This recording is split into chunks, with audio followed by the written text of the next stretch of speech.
L-imprenditur Jorgen Fenek li jinsab akkużat kompliċità fl-assassinju tal-ġurnalista Defni Caruana Galizja kien iżur regolarment Kastilja. Min talba l-informazzjoni li saret mis-sit Lavin Malta jirriżulta li sa mindu l-Partit Laburista għal-poter Fenek mar Kastilja mill-anqas 26 darba.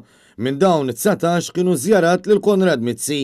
L-aktar sena li fija żjarat kienu frekwenti kienet l-2014, is-sena li fija Konrad Mizzi kien għadu ministru responsabbli mill-enerġija, kif ukoll fi żmien li fih kienet qed titħejja l-offerta għall-bini u l-operat tal-power station il-ġdida tal-Electrogas.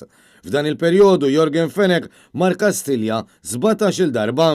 Fis-sena ta' wara, f'April tal-2015, l-Electrogas intażlet biex tmexxi din il-power station. Min hawn iżjarat ta' Jorgen Fenek f'Kastilja li hu parti minn dan il-konsorzju kważi sfaxxaw fix-xejn tant li fl-2015 u l-2017 mar biss darba u ma kien hemm l-ebda żjara fl-2016.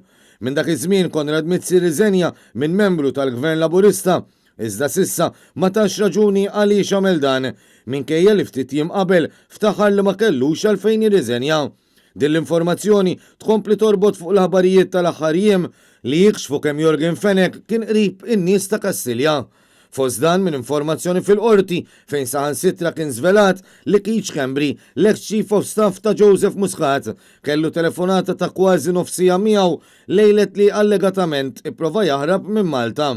Fil-fatt Jorgen Fenek żar lil Keith Schembri 5 darbiet f'Kastilja sa mill-elezzjoni tal-2013. Fl-aħħar jiem anke Joseph Muscat inkixef li kien qrib sew tiegħu tant li sifru għattiċ ta' Ali Sadir Ħaġemineġad fl-Italja.